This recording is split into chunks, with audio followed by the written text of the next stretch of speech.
Bienvenidos amigos y amigas, ¿cómo están? Sean bienvenidos a una nueva emisión del podcast de Biomédica. Mi nombre es Alejandro Moreno y qué episodio tenemos para todos ustedes el día de hoy. Y es que entrevistamos a Ricardo Gómez del Clúster de Ingeniería Biomédica de Jalisco y les juro que trae unas verdaderas bombas para compartir con todos ustedes el día de hoy y nos va a responder preguntas desde lo más básico de qué es un clúster, cómo se conformó, su historia y bueno, ¿para qué les cuento? La verdad es que es una plática con mucho valor que puede beneficiar al gremio biomédico y si se aplica pues muchísimo más.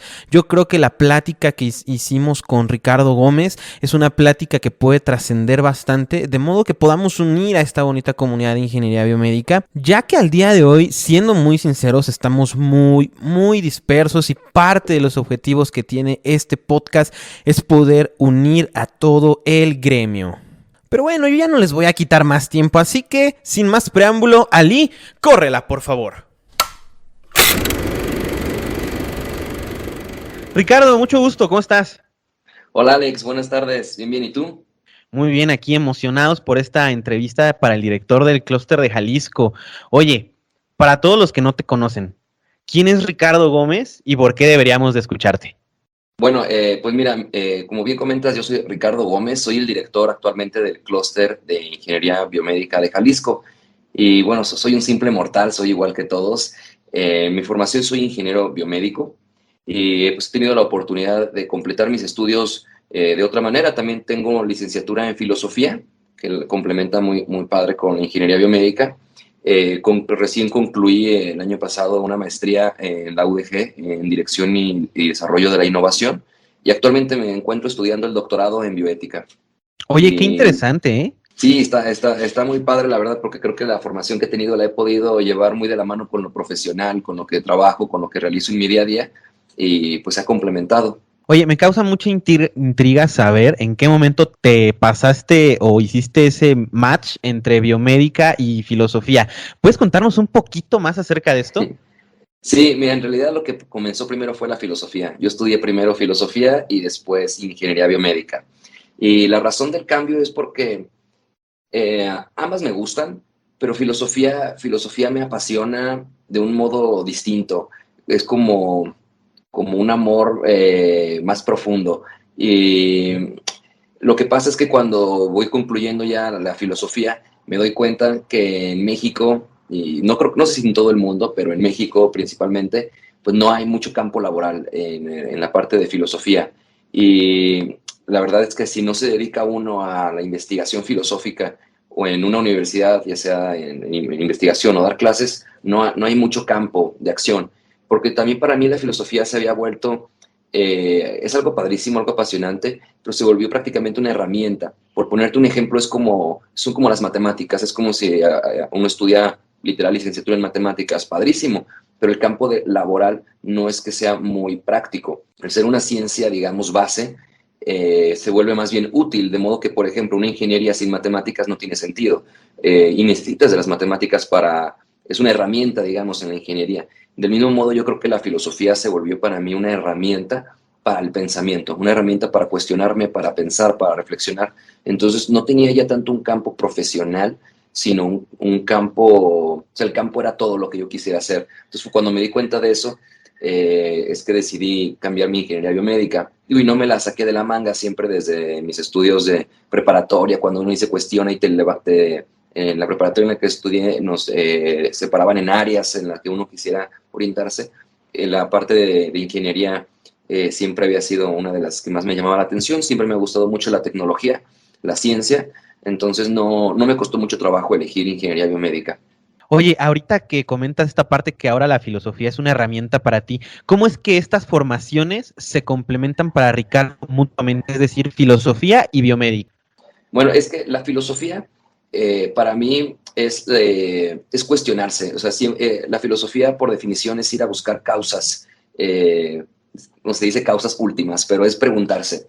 De modo que a mí me sirvió mucho y la complementé mucho con la ingeniería biomédica, porque en una ingeniería es muy básico y una reducción muy grande, pero es hacer que las cosas funcionen, conectar A con B y hacer que funcione al conectar A con B. Pero lo que la filosofía te da, o me dio en mi caso particular, fue preguntarme, bueno, ¿y por qué funciona? A con B? ¿Y qué pasaría C con D? ¿Y qué pasa A con C? Digo, es un ejemplo muy tonto en las conexiones, pero así en la carrera yo me daba cuenta como cuando veíamos desde temas de biomecánica, de biomateriales o algo de matemáticas, yo me acuerdo que, por ponerte un ejemplo concreto, cuando estábamos viendo derivadas e integrales, pues mis compañeros se limitaban a aprender la fórmula y que pues, si ponías esto, tenías que poner esto otro.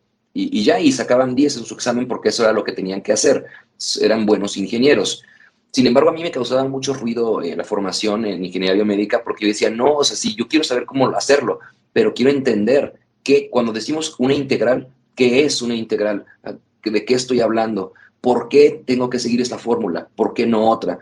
Y ese cuestionamiento me lo dio la filosofía y me ayudó, me parece, a comprender mejor la ingeniería biomédica para entender pues que no solo se trata entonces también la ingeniería biomédica de una herramienta para, como te decía, de manera también muy llana, conectar A con B, sino entender por qué cuando conectas, no sé, un cable a un capacitor va a pasar eso. ¿Por qué va a pasar eso?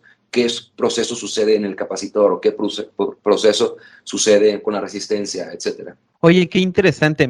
Para ti es un ejemplo muy llano, pero para mí es un ejemplo muy iluminador en el sentido de que si tú sabes conectar A con B y A con C, es justamente ahí donde está el valor de las cosas y donde está obviamente la aplicación. Recordando que la biomédica es una carrera interdisciplina. Bueno, ¿cómo yo aplico ese conocimiento, como tú mencionas, de ecuaciones diferenciales a la biomédica, ¿no? O por ejemplo, a mí algo que luego de repente me causa ruido en las ecuaciones diferenciales, por ejemplo, ya que lo mencionas y estamos en eso, es que muchas veces las resolvemos en el espacio del tiempo y sacamos una ecuación muy bonita que no sabemos para qué se usa, ¿verdad? Pero nosotros como ingenieros biomédicos también tenemos que controlar sistemas, ¿no? Y entonces resolvemos ecuaciones diferenciales, pero las tenemos que resolver, por ejemplo, en el espacio de estados, ¿no? Entonces ya no conectamos A con B, sino A con Z, ¿no? Algo bien lejos, algo que está en un conocimiento un poco más profundo. Y en esa aplicación que encontramos es donde Biomédica obtiene ese valor. Ricardo, oye, para lo que estás aquí, para lo que nos gustaría que nos expliques, por favor, para todos, ¿qué es un clúster? Bueno, la palabra clúster, por definición, si uno la busca en el diccionario, de palabras más, palabras menos, te va a decir que es un conglomerado. Un conglomerado, una agrupación, por eso encontramos ese término, lo encontramos desde las matemáticas hasta en otras ciencias. Hablando de mi campo profesional, lo que yo me dedico como director del clúster de ingeniería biomédica, con clúster, pues igual nos referimos a un agrupamiento, a conglomerado, a agrupación de empresas, en este caso. Estamos hablando en el ámbito industrial. Ahora, este término no nos lo inventamos nosotros, o sea, no me lo inventé yo ni lo saqué de la manga. Este es un término inventado por el teórico y economista Michael Porter. Lo pueden buscar así en internet.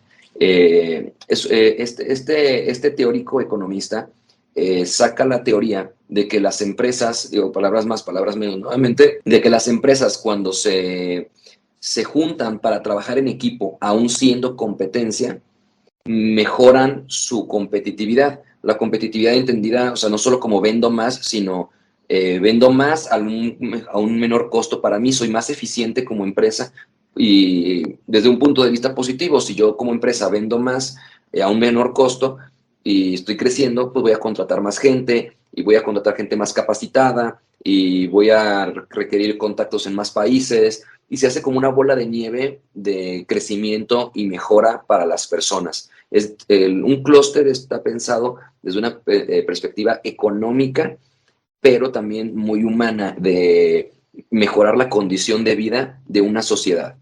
Entonces, a mí me gusta mucho cuando me preguntan esto de clústeres, poner un ejemplo, que un clúster que les puede quedar un poquito más claro es Silicon Valley, por ejemplo.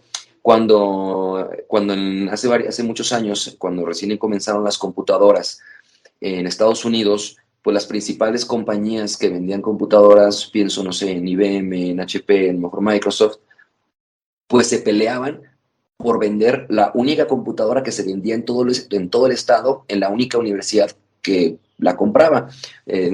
Pues tú y yo no somos contemporáneos de esa época, pero nuestros padres o abuelos nos pueden platicar cómo antes solo había una computadora por universidad, o era muy raro pues que hubiera. Entonces esas compañías pues se peleaban a ver quién vendía carísima esa única computadora.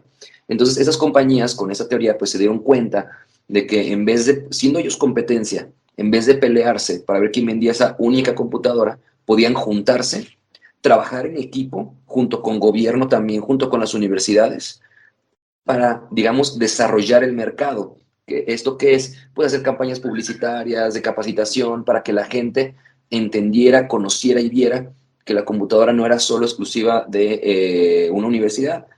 Bueno, estas empresas trabajan en equipo, siendo competencia, y entonces en vez de pelearse para vender la única computadora de la universidad, pues ahora se pelean para vender millones de computadoras en todos los hogares. Hoy ya encontramos hogares en los que ya no solo hay una, ni dos, ni hasta tres computadoras. A veces hasta por miembro de la familia ya tienen una computadora. Entonces, para que llegáramos a esto, se hizo un proceso de mucho tiempo, de muchos años, en las que las empresas competencia trabajaban en equipo. Mismo caso pasa, por ejemplo, en el sector automotriz en México y en otros países también, donde las empresas que fabrican autos se dan cuenta de que en vez de pelearse por vender los únicos 5 autos, pues mejor desarrollan el mercado, hacen campañas publicitarias, entre ellos todos pagan para que contratan abogados que trabajen con las leyes de los países para que los países tengan mejores leyes en lo tránsito, en lo de vialidad, para que se mejoren las vialidades de las localidades y por lo tanto venden más autos. Suena un poco tonto y desconectado, pero es muy importante. O sea, una ciudad que tiene buenas vialidades, pues una ciudad que es atractiva para tener un vehículo en el cual moverte. Entonces, pues se hacen clústeres de empresas automotrices en las que ellas trabajan junto con gobierno para promover eso, mejores vialidades, más leyes y mejores en el tema automotriz,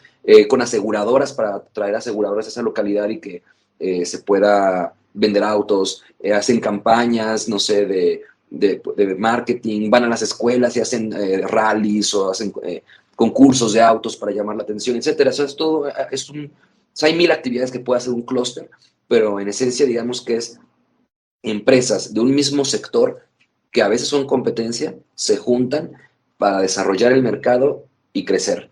Lo mismo, y con esto concluyo, pasó aquí en Jalisco, digo, donde soy yo, con el sector de TI, de tecnologías de la información. Durante muchos años estuvo formándose un clúster aquí, es de los más grandes del país, y trabajaron tan duro y tan eficientemente que por eso hoy aquí en Jalisco, en Guadalajara, tenemos a Intel, a IBM, a HP, a Oracle, a Bosch, y una lista interminable de empresas. Y tenemos un montón de universidades, un montón de ingenieros, y cada año empresas extranjeras se siguen viniendo para acá y empresas nacionales siguen creciendo. Jalisco se ha posicionado como uno de los líderes nacionales en tecnologías de la información y esto se logró gracias a que las empresas trabajaron en conjunto, en equipo, junto con gobierno, con universidades e instituciones académicas y desarrollaron el mercado. No sé si me doy a entender. Totalmente, y yo creo que esto que acabas de mencionar es una bomba y en este sentido un llamado a toda la comunidad de ingeniería biomédica. Imagínense que tuviéramos el clúster biomédica México y que pudiéramos lograr unir a toda la comunidad de ingeniería biomédica, porque ciertamente yo creo que hoy andamos un poquito dispersos. No sé cuál sea tu opinión respecto a esto, Ricardo. Yo siento que de repente, eh, pues sí, o no sabemos qué está pasando a veces ni en el medio, ¿verdad?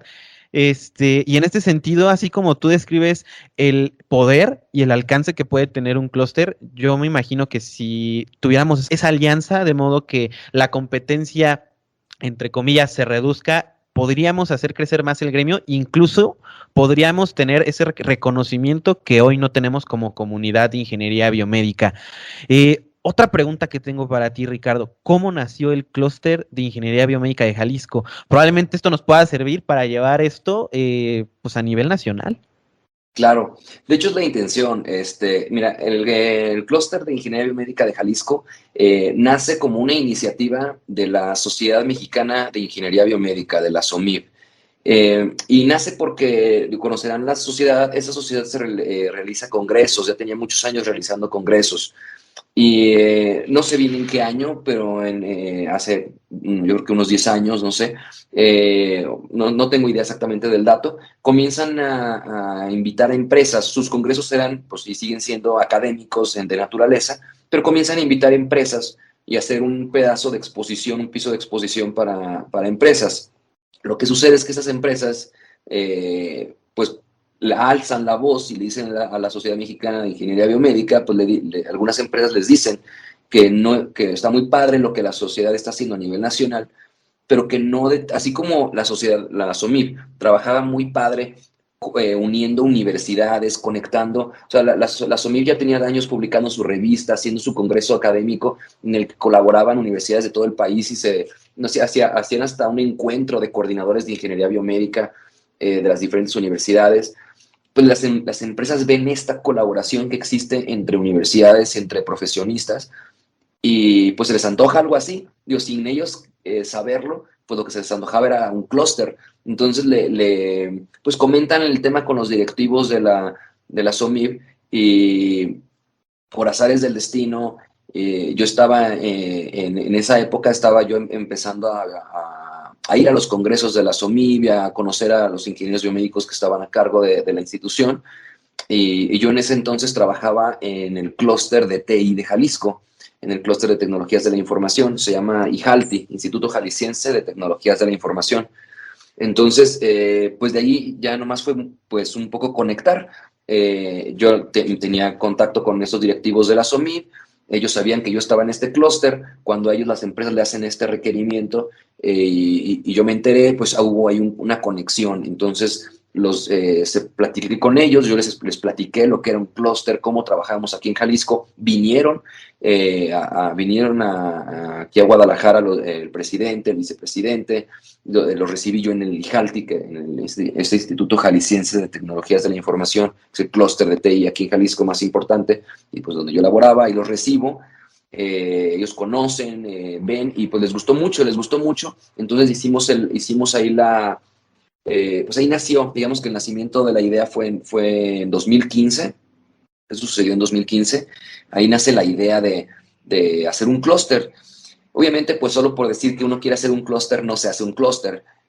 Claro.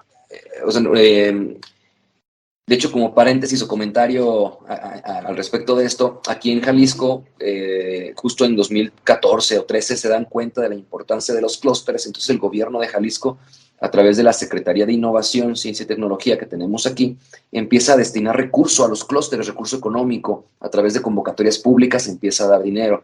Entonces, pues cuando el gobierno da dinero, ¿qué es lo que pasó aquí en Jalisco? Empezaron a aparecer clústeres como margaritas del suelo, así como plaga. Y empezó a haber clústeres de todo, había clústeres de lo que se te ocurra, había clústeres. Pero, pues como te decía, solo por decir que soy un clúster, no soy un clúster, eso no me hace un clúster. Un clúster, como te lo platicé al principio, lo que hace un clúster, ser un clúster es una agrupación formal de empresas. Entonces, pues lo que nosotros comenzamos a hacer fue un proceso de 2 años aproximadamente, de 2015 a 2017. Empezamos a hacer pues toda la planeación desde qué figura legal íbamos a tener, cómo íbamos a invitar a las empresas, qué empresas se iba a invitar, de qué manera, cuándo, cómo, todo, responder todas las preguntas. Entonces, pues empezamos a tener contacto con algunas empresas, a platicarles. Obviamente, la primera reacción que tuvimos de las empresas fue pues, entre extrañamiento y desconfianza, Sí. porque no había habido en el sector antes una, pues una iniciativa así. De hecho, yo creo que todavía el sector sigue estando muy disperso y lo vemos, por ejemplo, en el tema de los colegios biomédicos. A mi conocer, solo hay dos en todo México, el Colegio de Ingenieros Biomédicos de México y el que está en Jalisco. No hay ningún otro agrupamiento colegiado de biomédicos. Hay algunos clubes, otras agrupaciones con carácter un poco más científico, de emprendimiento, pero un poco disperso, de modo que no sé, me imagino, si alguien de otro estado del sur o muy del norte que de repente quiera buscar colegas biomédicos a nivel profesionista, pues no lo encuentra. Lo mismo pasaba entonces a nivel empresa, pues hay empresas de otros estados que de repente quieren trabajar en equipo y pues no saben ni con quién ni dónde. Bueno, entonces, volviendo con la historia del clúster, en 2017 se hace el lanzamiento oficial. Tenemos digamos, la inauguración, lanzamiento oficial. Tenemos la figura de asociación civil sin fin de lucro, pero te comento un poco. En la teoría de Michael Porter de hacer un clúster, todas las empresas, te dije que era un conglomerado de empresas, pero todas las empresas, por naturaleza, una empresa tiene fin de lucro, esa es su naturaleza. O sea, una empresa, entre más vende y menos gasta, es más exitosa y está bien. Y tú ahora si juntas 2 empresas, o 3 empresas, o las que sean, cada empresa de manera individual, pues quiere vender más que el otro. está en su naturaleza, no está mal, y quiere pues jalar más agua por su molino, y está bien, es su naturaleza. Entonces, lo que pasa aquí es que si tú juntas 5 empresas o las que tú quieras para que colaboren juntas, pues van a colaborar juntas, pero eventualmente lo más probable que pase es que una pues quiera ganar más que las otras y que haya un poco pues va a Conflicto haber de interés. conflicto, pues, claro, exactamente. Entonces, cuando el teórico Michael Porter se da cuenta de esto, postula la figura de cluster manager. El cluster manager, o bueno, en inglés administrador del clúster o gestor del clúster en español, es una figura neutral que se propone que sea una figura justo como nosotros lo estamos haciendo, sin fin de lucro. De modo que entonces somos una asociación civil que va a coordinar la colaboración entre este grupo de empresas. Entonces, este grupo de empresas, en vez de, quieren colaborar, pero en su naturaleza está querer ganar más que el otro. Entonces pones una figura al centro, una figura neutral, ¿sí? Que no tenga conflicto de interés porque no vende, no comercializa nada del sector, no, por lo tanto, pues no quiero ganarle al otro, pero esta asociación va a regular todos los beneficios, de modo que cualquier beneficio que llegue, cualquier alianza que se genere, cualquier proyecto que se genere, se va a buscar pues que el beneficio recaiga para todos. Y obviamente eso está en la teoría, en la práctica pues luego se vuelve complejo, pero se busca siempre en la medida de lo posible pues que así se mantenga esta neutralidad y paridad en la distribución de los beneficios para todos los agremiados del clúster. Entonces, bueno, hacemos esta asociación civil se funda en 2015, en 2017 se hace el lanzamiento oficial del clúster. Comenzamos creo que con 5 o 6 empresas. El día de hoy tenemos ya más de 60 registradas con nosotros. Nosotros desde su origen, por la experiencia que yo tenía del clúster de TI de Jalisco, comenzamos a seguir una metodología europea. La metodología se llama Cluster Excellence. Eso está publicado en nuestra página web y usted puede buscar en Google. Es una metodología que inventaron o diseñaron en Europa. La ESCA son sus siglas, que es la European Secretariat for Cluster Analysis.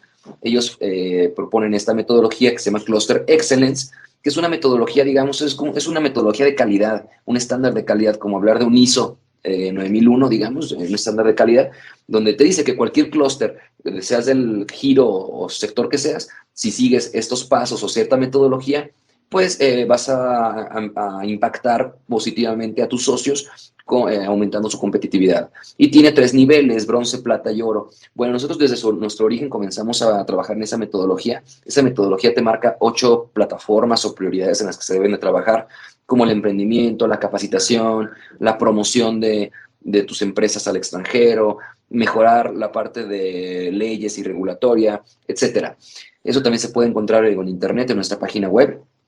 Y bueno, este año logramos la certificación, orgullosamente puedo presumir que este año 2021 recibimos la certificación en nivel bronce. Entonces fue un paso muy importante para nosotros porque también es la única certificación que reconoce el gobierno mexicano. De hecho, en años anteriores el mismo gobierno había financiado a clústeres pues, muy formales a que se certificaran. Es lo único que le da, es la única certificación que da validez a un clúster. Digo, con esto no quiero decir que no haya otros clústeres que no estén certificados, que estén bien hechos, pues, pero es un reconocimiento y una certificación que nosotros alcanzamos por estar trabajando con este estándar de calidad en la gestión.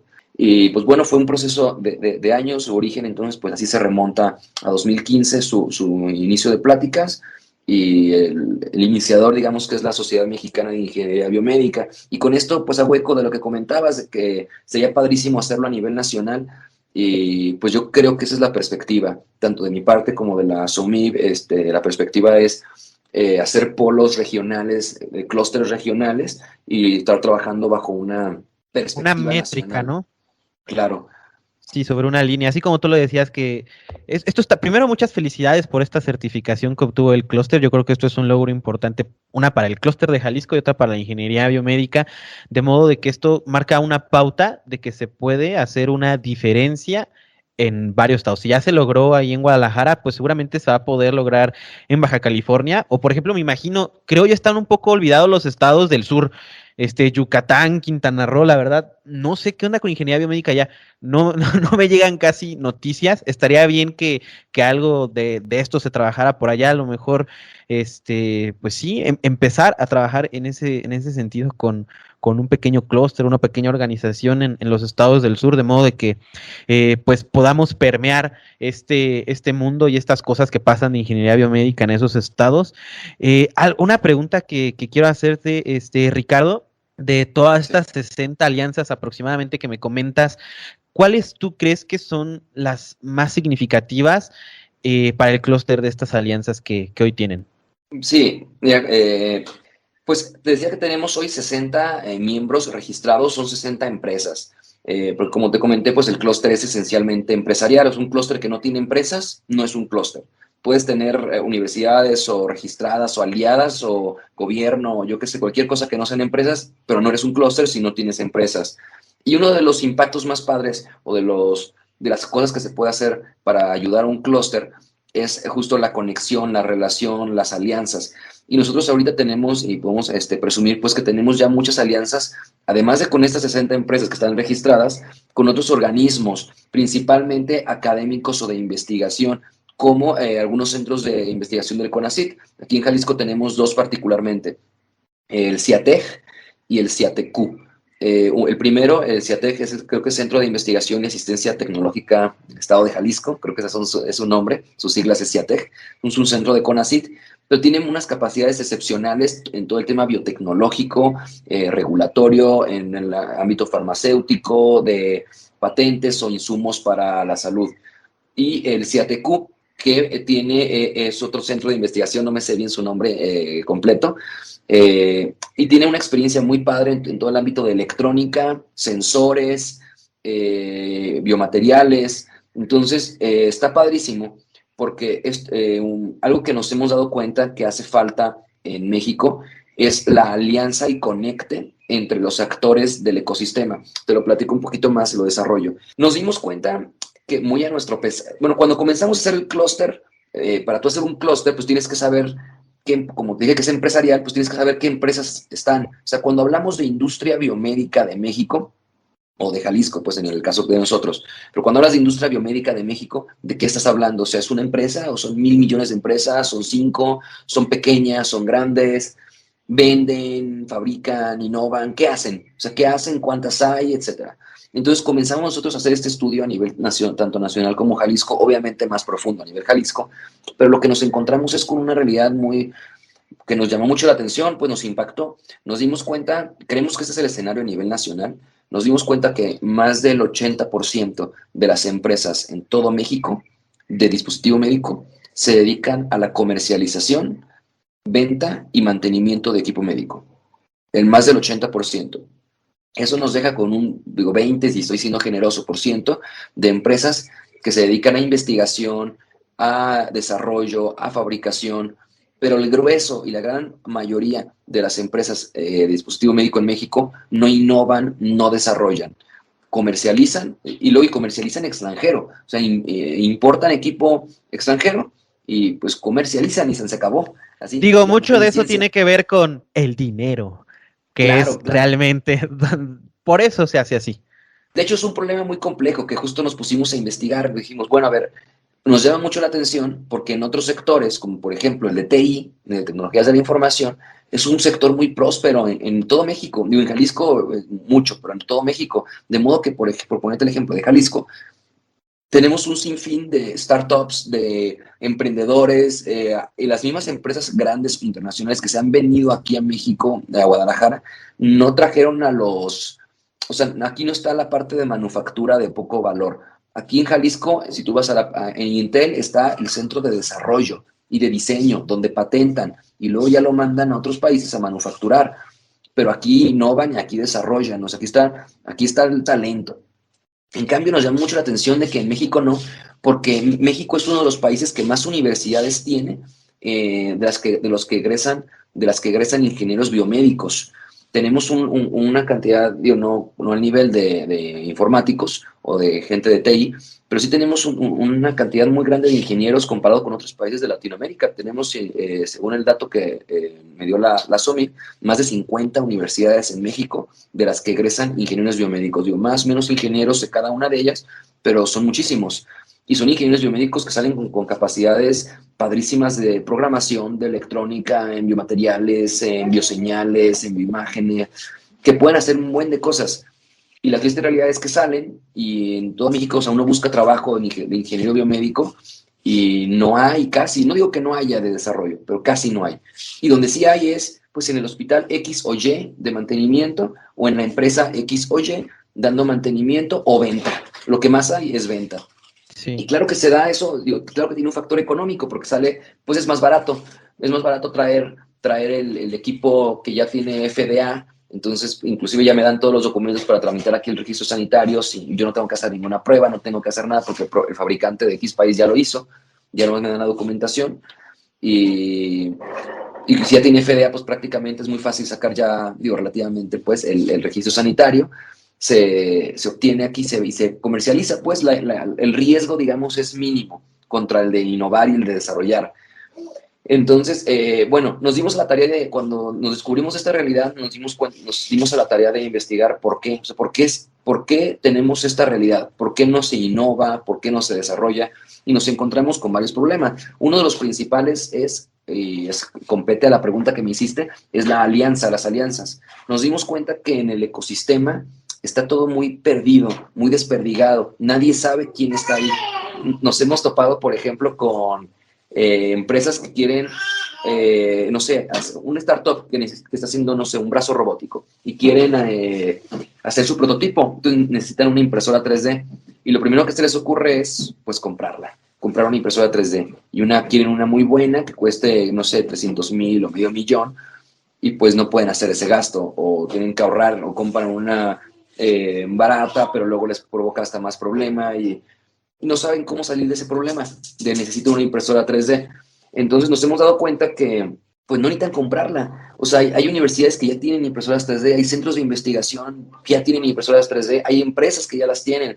Y lo único que necesitas es, pues, tocar la puerta con ellos, conectar con ellos y pedírselas o rentarla o buscar alguna otra forma con alianzas. Inclusive nos hemos dado cuenta, relacionado con esto de las alianzas, que en México tenemos un problema a nivel empresarial y de startups, por lo menos en nuestro sector, no sé si es generalizado, y es que todas las empresas y todos los emprendedores de aquí quieren tener lo que necesitan para su proyecto o empresa, lo quieren ellos tener. Ejemplos, así si van a hacer, no sé, un electrocardiograma, ellos quieren tener todo, desde los insumos básicos hasta la planta, todo lo de prototipado, todo para hacer las pruebas clínicas, todo para la gente de contratar a alguien de regulación, contratar a alguien de patentes, todo. Cuando nos hemos dado cuenta que en otros países no es así, un ejemplo muy tonto, pero para que quede claro, las pantallas de los iPhones son Samsung, no son Apple, son Samsung. ¿Por qué? Porque se dieron cuenta que, a ver, yo no necesito tener todo. Solo necesito saber quién me lo puede hacer, dónde están las cosas, conecto, conecto y salgo adelante con mi proyecto. Y De bueno, hecho, y sí, perdón que te interrumpa, incluso así, ahorita que menciona esto de TI y de computadoras, de hecho, todas las computadoras que hoy compramos, así tú las desarmas, el disco duro, las tarjetas, todas son de marcas diferentes. O sea, si tú compras una marca Dell, patrocínanos, pues los componentes dentro no son marca Dell, ¿verdad? Todos son de diferentes empresas. ¿Por qué? Porque pues no es sustentable económicamente para una empresa tener todo. Es prácticamente exacto. imposible. No dudo que exista, pero es algo económicamente muy riesgoso, creo que es la palabra. Exacto, es correcto. Y aquí en México yo me he dado cuenta que muchos emprendedores, no sé si lo han visto ustedes con sus compañeros o amigos, que quieren hacer un emprendimiento y ellos quieren comprar todo, quieren tener todos los equipos que requieren, los quieren tener. A todos los expertos los quieren tener. Y espérate, no, a ver, o sea, como tú dices, económicamente no es viable. O sea, lo que necesitas saber es dónde están los expertos y no sé si está en la universidad, pues haces una alianza con la universidad para que la universidad te preste al experto. Necesitas una impresora, haces alianza con X empresa que te la preste. Y al final del día creo que también está relacionado con un tema de, como un poco de ego, de querer que la patente sea mi nombre y mi producto y todo mío, cuando nos hemos dado cuenta que en otros países, pues no, a ver, o sea, la patente a veces sale compartida entre 20 instituciones. Y por un ejemplo también muy claro con eso es con el tema de las vacunas. Hoy, si tú buscas el listado de las vacunas, te vas a dar cuenta que la mayoría de ellas no están hechas por una sola institución. Te dicen, la universidad de no sé quién, con la empresa tal, la hizo, pero la envasó otra. Y es un conglomerado de asociados. Y bueno, nosotros nos dimos cuenta, para no darle más largas a esto, nos dimos cuenta de eso, que aquí en México ese es el problema, y comenzamos como clúster a trabajar con alianzas, con la intención de que esos organismos con los que hacemos alianzas le puedan dar servicio a las empresas del clúster. Entonces, nosotros aquí tenemos, como te decía, alianza con 2 centros de investigación de CONACYT, con las principales universidades como la UDG, el TEC, la UAG, aquí en Jalisco, inclusive con universidades de otros estados como la UAZ, la Universidad Autónoma de Zacatecas, y buscamos expandir cada vez más nuestras alianzas. Tenemos con el grupo PISA, las empresas de laboratorios PISA, tenemos convenio con ellos porque también tienen muchas capacidades que creemos que pueden poner a servicio en colaboración y pues en un gana-gana de otras empresas. Entonces, ahorita tenemos, si no me equivoco, creo que 12 o 15 convenios de alianza con instituciones que no son empresas miembros del clúster. Estamos ahorita buscando también un convenio, ya estamos en pláticas con la empresa 3M, una empresa muy grande internacional, pues con la intención de conectar. Algo que a mí me llama mucho la atención y quisiera dejar a la audiencia como una sugerencia. Hay un video muy padre que a mí me encanta y es uno de de mis guías profesionales, un video de un discurso de Steve Jobs, el famoso Steve Jobs de Apple. Hay un discurso que da en la Universidad de Stanford, así lo buscan en YouTube, así se encuentra Steve Jobs, Universidad de Stanford o discurso de la Universidad de Stanford, se lo da a unos graduados y está padrísimo, digo, da muchos puntos ahí muy padres, pero uno de los que a mí me encantan, él le llama conectar los puntos. Y él te platica su experiencia y él te dice cómo fue aprendiendo y fue haciendo conectes con mucha gente y fue aprendiendo muchas cosas, pero que él no sabía cómo eso le iba a servir a futuro, pero sino que fue hasta que fue avanzando se dio cuenta cómo todo lo que había vivido y todo lo que había hecho antes lo podía conectar. Y es algo que tanto yo a nivel personal como en el clúster buscamos hacer. Generamos alianzas con organismos que creemos que nos pueden generar aporte. Yo ahorita a lo mejor te puedo decir, yo no sé qué aporte va a generar la UDG a las empresas. Sé que tiene potencial, pero no tengo exactamente qué conecte está haciendo, pero está ahí. Y el día de mañana una empresa que quiera hacer algo, no sé, de biomecánica, que la Universidad de Guadalajara tiene buenos profesionales en esa área, pues podemos hacer un conecte, porque ya tengo ahí el punto, digamos. Son puntos que luego tú puedes conectar.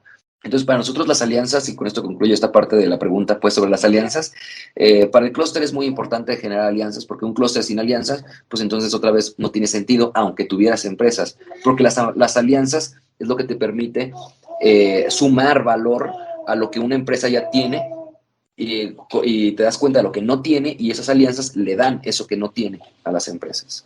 Oye, qué interesante todo esto que acabas de comentar, porque verdaderamente es un reto y en este sentir me gustaría preguntarte también, ¿cuáles son los retos actuales más importantes que tiene hoy el clúster de Jalisco?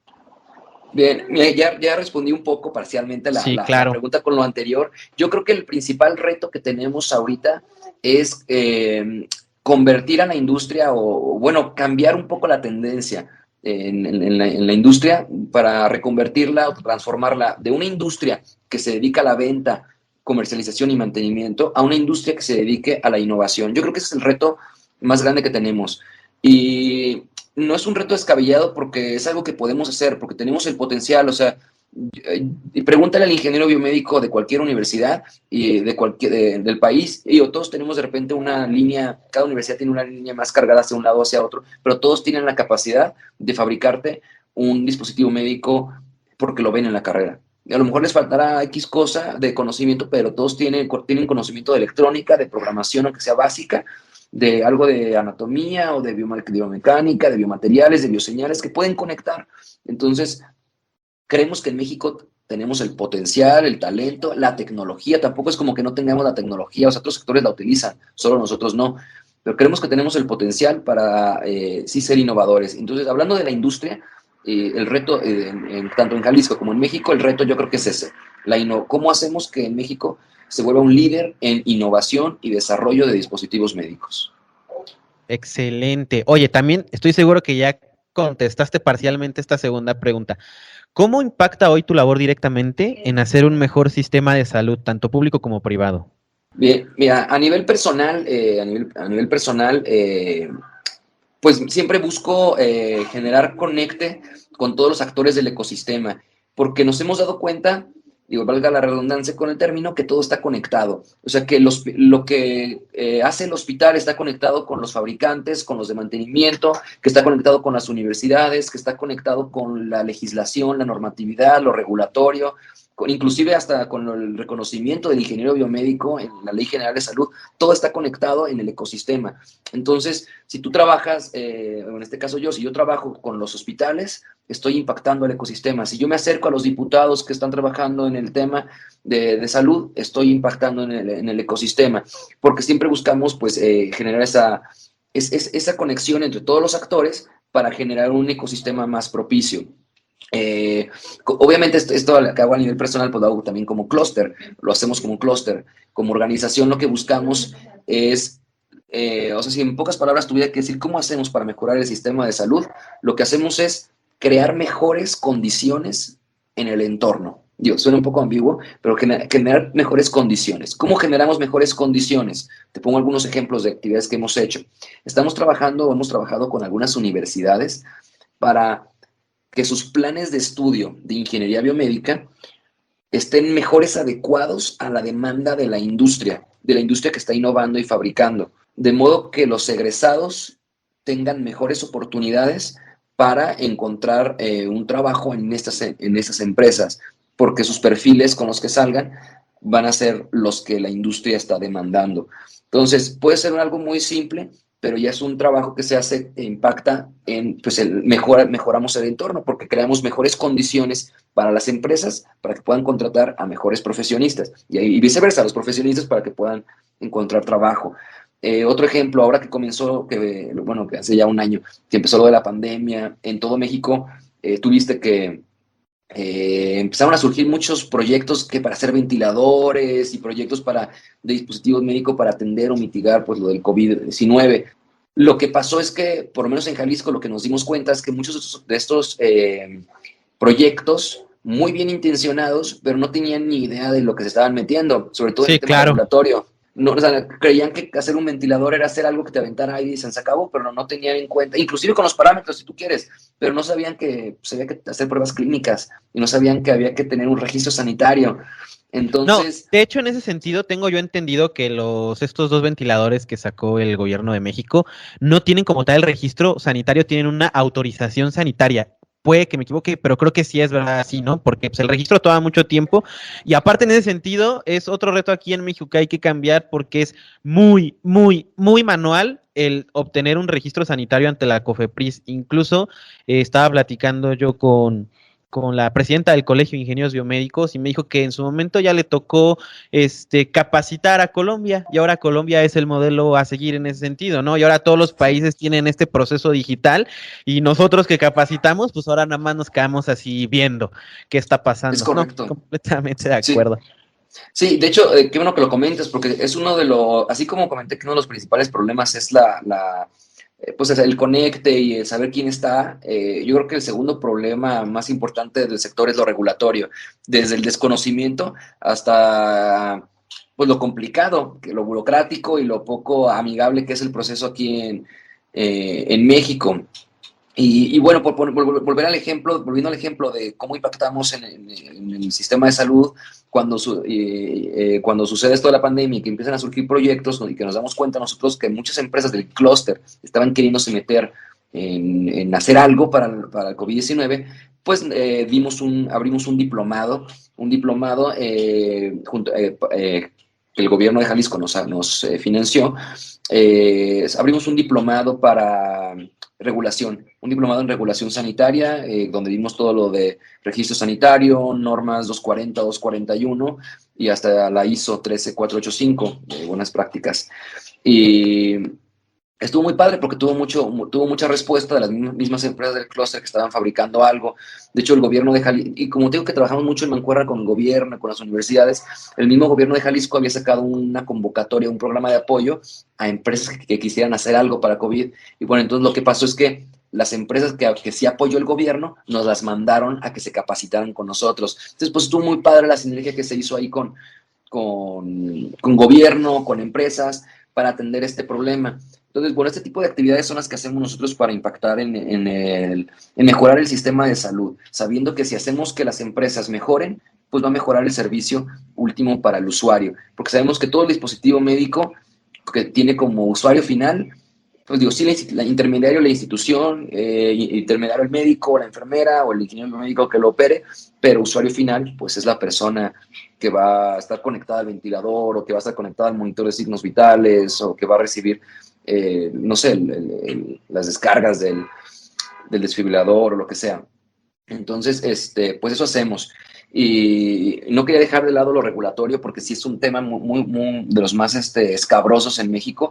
Yo creo que también en México lo tardado del proceso hace que muchas empresas fracasen, porque las que son muy innovadoras, en los 2 años o más que te tardes en sacar el registro sanitario con todas las pruebas, ya llegó el chino y te lo ganó. O sea, ya llegó el chino que lo hizo Sí, más claro. rápido o el extranjero, pues, digo, la marca que es del país que sea, que te lo ganó, pues lo hizo más rápido que tú porque te tardaste mucho. Ahora, si no es muy novedoso, o sea, y que nadie te lo copie, el tiempo que tardas en todo el registro sanitario, pues tienes tiempo que tienes que estar gastando, es tiempo, pues es tiempo y es dinero. Y hay empresas que no soportan el año, 2 años, o emprendedores que ya llevan años pagando, pues desde nóminas o haciendo todos los gastos pues del prototipo y que apenas empiezan con lo regulatorio y pues ya no soportan el gasto porque pues, no tienen ingresos, porque sin registro sanitario no puedes vender. Entonces, creo que lo regulatorio es uno de los principales también impedimentos o retos que tenemos en la industria y en todo el ecosistema. Oye, qué interesante todo esto que acabas de platicar. La verdad, yo creo que esto le va a abrir a la comunidad mucho el panorama del impacto que puede tener el tener ahora sí que un clúster en su respectivo estado. Y esperemos en un rato más que esto se pueda extender a nivel nacional. Así, me encanta eso, así como tú lo dices. Es el objetivo actual, al menos del clúster de Jalisco, extenderlo a nivel nacional. Ahora, por último, ya casi para acabar. Pues aquí en el podcast de Biomédica es una tradición que cada uno de nuestros invitados nos inviten a leer algún libro que nos haga crecer como profesionales o en nuestra vida personal. Entonces, para Ricardo Gómez, director del clúster de Biomédica de Jalisco, ¿cuál es la lectura obligada? Bien, muy interesante pregunta. Yo creo y me gustaría sugerirles que una lectura, uno de los libros que más a mí me impactó y me motivó pues, en mi vida, digo, hay muchos, pero principalmente se titula El hombre en busca de sentido, del autor Víctor Frankl. No sé si lo has leído o lo has escuchado hablar, es una lectura muy padre. Digo, no te lo spoileo, es la historia de un judío que que era psicólogo, que estuvo en campos de concentración y te narra su historia. Y luego él se vuelve terapeuta y hace un análisis, digamos, humanístico, psicológico de las personas. Muy padre, yo se los recomiendo. Y si te parece bien, me permitiría sugerirles otro de carácter filosófico, dado que Adelante. hay un libro que me gusta mucho de filosofía, no es muy complejo y creo que es muy actual, se llama Teoría del Conocimiento, así, Teoría del Conocimiento de Johannes Hessen. Y es un libro muy padre porque para mí en toda la historia de la humanidad, la mayoría o el 90% de los problemas de la humanidad se reducen o están relacionados con el tema del conocimiento, de si podemos o no conocer, qué tanto se puede conocer, y si se puede conocer la verdad o no. No se los spoileo porque está muy bueno, presenta las principales corrientes filosóficas en torno al tema y creo que tiene mucha actualidad con la biomédica porque al final del día en la biomédica trabajamos con el cuerpo humano o relacionado pues con el cuerpo humano directa o indirectamente dependiendo pues el área de la biomédica que se dedique uno y, y creo que hay líneas pues de convergencia entre el libro. Yo les sugeriría esos dos libros, el primero como para crecimiento personal y el segundo es en el ámbito filosófico profesional, está muy bueno. Oye, qué interesante. Seguramente los vamos a estar ahí posteando en la página del podcast de Biomédica. ¿Algún mensaje final que le quisieras dar a la audiencia, Ricardo? Sí, quisiera concluir, también ahora que estoy estudiando el doctorado en bioética, quisiera concluir invitándolos a todos los biomédicos a que pues igual le dieran una lectura o investigaran pues un poco también de bioética, porque nos hemos dado cuenta que aunque parece ser un tema como muy teórico o alejado de la realidad, o alejado de nuestra realidad de biomédicos, es muy actual también, y yo lo vi ahora con la pandemia, por ponerles un ejemplo concreto, ahora que lo vimos con los cubrebocas o las mascarillas, las N95 que antes costaban, no sé, 5 o 6 pesos y ahora cuestan hasta 130, 150. Sí, una locura. O prácticas también poco éticas que se han hecho con el tema de ventiladores o de oxígeno. Aquí en Jalisco, no sé si en otros estados, pero en Jalisco cuando empezó a haber escasez de oxígeno por enfermos de COVID, pues los que tenían el oxígeno, sabiendo que todo el mundo los iba a querer, pues triplicaron los precios o iban y compraban varios para luego revenderlos mucho más caro. Y así sucesivamente, creo que en el sector de biomédica es un sector que al estar en juego la salud, o sea, por ser un tema tan crítico, al estar en juego la salud y la vida, muchas empresas saben que las personas no van a escatimar. O sea, si tú compras esto o tu papá se muere, lo vas a pagar, cueste lo que cueste. Y creo que eso ha hecho que muchas empresas abusen o profesionistas abusen desde una perspectiva pues poco ética, poco bioética, y jueguen con la vida de las personas. De hecho, creo que hay un documental en Netflix sobre la industria de dispositivos médicos donde critican pues lo poco ética que se ha vuelto esta industria. Creo que es una de las industrias más contaminadas con esas prácticas poco éticas, y pues yo invitaría a la audiencia a volver un poco a las bases bioéticas de la biomédica, que es buscar el beneficio de la vida, salvar vidas y ayudar a la gente. Me encanta. Por último, ahora sí, si queremos saber más de Ricardo Gómez del Clúster, ¿cómo te contactamos? Bien, pues les dejo mi correo del Clúster, es Ricardo Gómez, todo en minúsculas pegado, @clusteringeniería.bio, .bio como biomédico.bio. Y pueden encontrarnos también en nuestra página web, que es www.clusteringeniería.bio. Así. Bueno, se pronuncia cluster, pero se escribe cluster. Por eso lo menciono así. Y ahí está nuestra página web, ahí viene un formulario de contacto si nos quieren contactar, ya les di mi correo, y también los invito a seguirnos en nuestras redes sociales. Tenemos cuenta en Facebook, en Twitter e Instagram, hacemos publicaciones continuas en las 3 redes, y ahí búsquenos como Clúster Ingeniería Biomédica de Jalisco, en todas nos encuentran así. De cualquier forma, vamos a dejar los datos de Ricardo en la descripción de este programa. Ya para finalizar, le mandamos un cordial saludo a tu bebita que nos mandó sus saludos a la mitad del programa. Muchas felicidades por esta nueva etapa que estás viviendo de ser papá primerizo. Mira, nos volvió a mandar un saludo, ya nos escuchó, y esta pequeña biomédica estoy seguro que va a impactar vidas, porque hoy tú eres su papá y tú estás impactando vidas. Ricardo, muchas gracias. Muchas gracias, Alejandro, por la invitación. Un gusto, y a toda la audiencia, gracias. Muy bien, pues eso ha sido todo por esta ocasión. Si te gustó, regálanos tus 5 estrellas y reseña en Apple Podcast. También descarga y suscríbete en las notificaciones de Spotify. No olvides de seguirnos en nuestras redes sociales, Facebook e Instagram. Nos encuentras como @el podcast de Biomédica. También nos puedes encontrar en LinkedIn, donde usualmente subimos una que otra cosa interesante. Y eso ha sido todo por esta semana. Bye.